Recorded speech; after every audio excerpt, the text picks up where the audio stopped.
ಇಸ್ರಾಯೇಲ್ಯರು ಹಾಡಿದ ಜಯಗೀತ.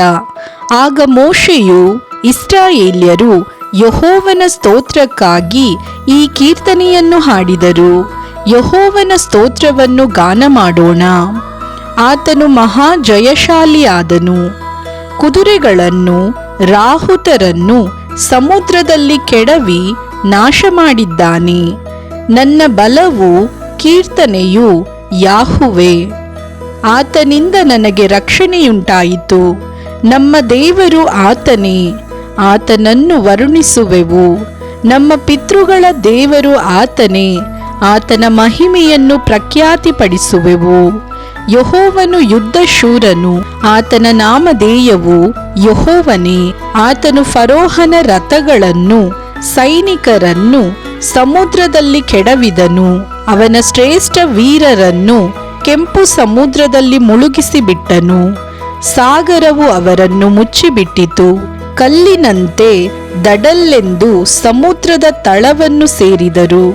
ಯೆಹೋವನೇ, ನಿನ್ನ ಭುಜಬಲವು ಎಷ್ಟೋ ಘನವಾದದ್ದು. ಯೆಹೋವನೇ, ನಿನ್ನ ಭುಜಬಲವು ನಿನ್ನ ಶತ್ರುಗಳನ್ನು ಪುಡಿಪುಡಿ ಮಾಡುತ್ತದೆ. ನೀನು ಅತ್ಯಧಿಕ ಮಹತ್ವವುಳ್ಳವನಾಗಿ ನಿನಗೆದುರಾಗಿ ನಿಲ್ಲುವವರನ್ನು ಕೆಡವಿಬಿಡುತ್ತಿ. ನಿನ್ನ ಕೋಪಾಗ್ನಿಯು ಹೊರಟು ಅವರನ್ನು ಒಣಗಿದ ಹುಲ್ಲನ್ನೋ ಎಂಬಂತೆ ಭಸ್ಮ ಮಾಡುತ್ತದೆ. ನೀನು ಸಿಟ್ಟಿನಿಂದ ಮುಸುಗರೆದಾಗ ಸಮುದ್ರದ ನೀರು ಒಡ್ಡಿನಂತಾಯಿತು. ಪ್ರವಾಹವು ಗೋಡೆಯೋಪಾದಿಯಲ್ಲಿ ನಿಂತುಕೊಂಡಿತು. ಸಾಗರ ಗರ್ಭದೊಳಗಣ ಜಲವು ಗಟ್ಟಿಯಾಯಿತು. ನಾವು ಇವರನ್ನು ಹಿಂದಟ್ಟಿ ಹಿಡಿಯುವೆವು, ಅವರ ಸೊತ್ತನ್ನು ಅಪಹರಿಸಿ ಹಂಚಿಕೊಳ್ಳುವೆವು. ಅವರಲ್ಲಿ ನಮ್ಮ ಕೋರಿಕೆಯನ್ನು ತೀರಿಸಿಕೊಳ್ಳುವೆವು. ನಾವು ಕತ್ತಿಯನ್ನು ಹಿರಿದು ಭುಜಬಲದಿಂದ ಅವರನ್ನು ಸಂಹಾರ ಮಾಡುವೆವು ಎಂಬುದಾಗಿ ನಮ್ಮ ಶತ್ರುಗಳು ಮಾತಾಡಿಕೊಳ್ಳುತ್ತಿದ್ದರು. ಆದರೆ ನೀನು ಉಸಿರು ಗಾಳಿಯಿಂದ ಊದಲು ಸಮುದ್ರವು ಅವರನ್ನು ಮುಚ್ಚಿತು. ಅವರು ಮಹಾಸಾಗರದೊಳಗೆ ಸೀಸದ ಗುಂಡಿನಂತೆ ಮುಳುಗಿ ಹೋದರು. ಯೆಹೋವನೇ, ದೇವರುಗಳಲ್ಲಿ ನಿನ್ನ ಸಮಾನನು ಯಾವನು?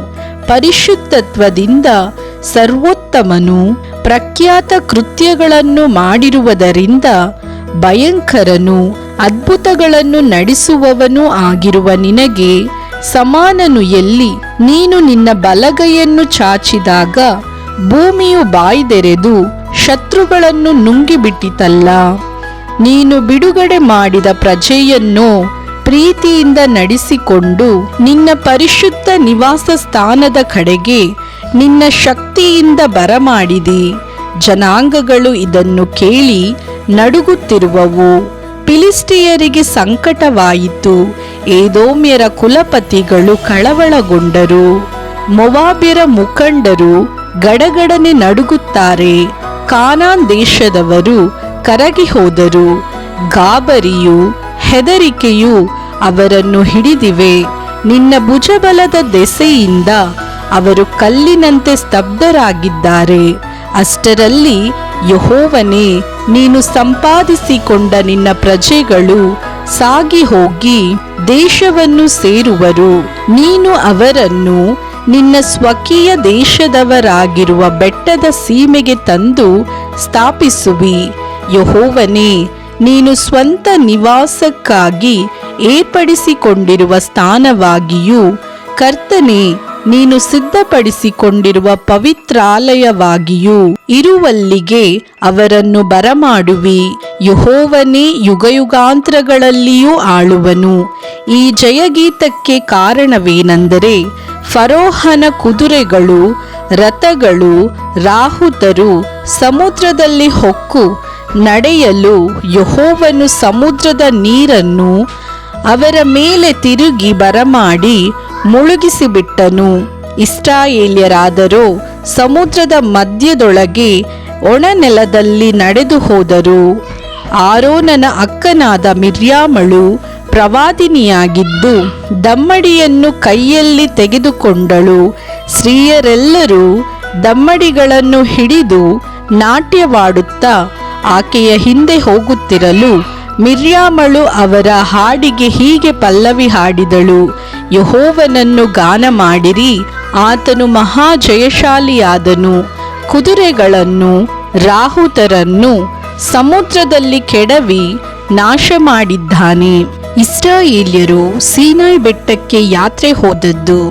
ಅರಣ್ಯದಲ್ಲಿ ಅವರಿಗೋಸ್ಕರ ಕಹಿ ನೀರು ಸಿಹಿಯಾದದ್ದು. ಬಳಿಕ ಮೋಶೆಯು ಇಸ್ರಾಯೇಲ್ಯರನ್ನು ಕೆಂಪು ಸಮುದ್ರದ ಬಳಿಯಿಂದ ಪ್ರಯಾಣ ಮಾಡಿಸಲು ಅವರು ಶೂರಿನ ಅರಣ್ಯದೊಳಗೆ 3 ದಿನ ನಡೆದು ಹೋದರು. ಅಲ್ಲಿ ಅವರಿಗೆ ನೀರು ಸಿಕ್ಕಲೇ ಇಲ್ಲ. ತರುವಾಯ ಮಾರಾ ಎಂಬ ಸ್ಥಳವನ್ನು ಸೇರಿದರು. ಆದರೆ ಆ ಸ್ಥಳದ ನೀರು ಕಹಿಯಾಗಿದ್ದರಿಂದ ಅವರಿಗೆ ಅದನ್ನು ಕುಡಿಯುವುದಕ್ಕಾಗದೆ ಹೋಯಿತು. ಅದರಿಂದಲೇ ಆ ಸ್ಥಳಕ್ಕೆ ಮಾರಾ ಎಂದು ಹೆಸರಾಯಿತು.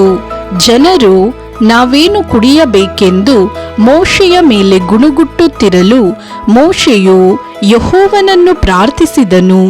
ಆಗ ಯೆಹೋವನು ಅವನಿಗೆ ಒಂದು ಗಿಡವನ್ನು ತೋರಿಸಿದನು. ಅದನ್ನು ಆ ನೀರಿನಲ್ಲಿ ಹಾಕಿದಾಗ ನೀರು ಸಿಹಿಯಾಯಿತು.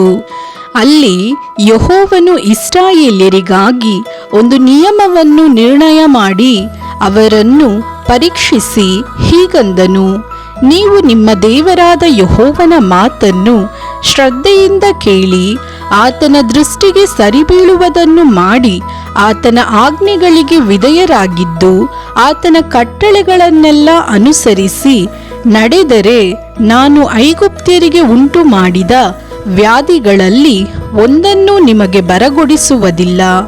ಯೆಹೋವನೆಂಬ ನಾನೇ ನಿಮಗೆ ಆರೋಗ್ಯದಾಯಕನು. ತರುವಾಯ ಅವರು ಎಲೀಮಿಗೆ ಬಂದರು. ಅಲ್ಲಿ 12 ನೀರಿನ ಹೊರತೆಗಳು 70 ಖರ್ಜೂರದ ಮರಗಳು ಇದ್ದದ್ದರಿಂದ ಆ ನೀರಿನ ಬಳಿಯಲ್ಲಿ ಇಳುಕೊಂಡರು.